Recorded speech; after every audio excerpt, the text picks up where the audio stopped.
নমস্কার, জয়ার জগৎ সংসারে সকলকে স্বাগত। আজকের পর্বে চানা শাকের রেসিপি ইউপি স্টাইলে আমি করে দেখাচ্ছি। চানা শাকগুলোকে একটি একটি বেছে নিয়ে এভাবে কয়েকটা কাঁচা লঙ্কা দিয়ে সেদ্ধ করতে দিলাম। 5 মিনিট পর একটু দেখে নেবেন সেদ্ধ হলো কি না, না হলে আর একটু সেদ্ধ করে নামিয়ে এভাবে হাত দিয়ে মেখে নিতে হবে।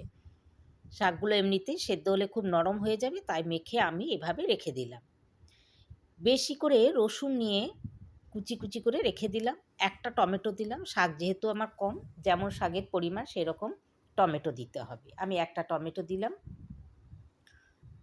আমার এই শাকটা, আর একটু আদা গ্রেট করে নিলাম। এখানে বাটবেন না, আদাটাকে এভাবে গ্রেট করে নেবেন। পাত্র বসিয়ে দিলাম, আমি বাড়ির তৈরি ঘি 2 চামচ দিয়ে দিলাম, আর এরপর কুচানো রসুনটা দিয়ে দিলাম এই পরিমাণে। রসুনটা যখন একটু ভাজা ভাজা হয়ে যাবে, খুব বেশি পুড়বে না, ভাজা ভাজা হয়ে যাবে, তখন 1 চিমটি হিং আর 1 চামচ জিরে দিয়ে দিলাম। তারপরে কেটে রাখা টমেটোটা এর মধ্যে দিয়ে দিলাম, তারপরে ভাজতে শুরু করলাম। আদাটা দিলাম, গ্রেট করা আদা, পরিমাণ মতো লবণ দিয়ে দিলাম, একটু ঢাকা দিলাম যাতে করে নরম হয়ে যায়। ব্যাস, নরম হয়ে গেছে, দেখুন কত সুন্দর। সেদ্ধ করে রাখা শাকটা এর মধ্যে দিয়ে দিলাম, চানার শাক বা ছোলার শাক যেটা আমরা বলি। আমাদের ছোলার শাক খাওয়ার এমনিতে রেওয়াজ বাঙালিদের খুব একটা নেই, তবে দেখবেন এটা সত্যি অসাধারণ লাগে। 2 চামচ বেসন আমি অন্য একটি পাত্রে একটু ভেজে নিলাম।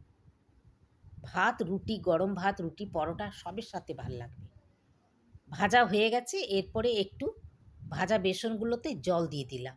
জল দিলে এভাবে গুলে নিলাম, ব্যাস, যাতে করে দলা পাকিয়ে না যায়। তারপরে উপর থেকে ঢেলে দিতে হবে। দেখুন খুব সুন্দর লাগবে। ভিডিওটি যদি ভালো লাগে লাইক করবেন, শেয়ার করবেন, সাবস্ক্রাইব করবেন। এরপরে একটা কড়াইয়ের মধ্যে আমি একটু তেল, একটা শুকনো লঙ্কা আর জিরে দিয়ে ছকা লাগিয়ে দিলাম। গরম ভাত, রুটির সাথে অসাধারণ ইউপি স্টাইলে চানা শাক।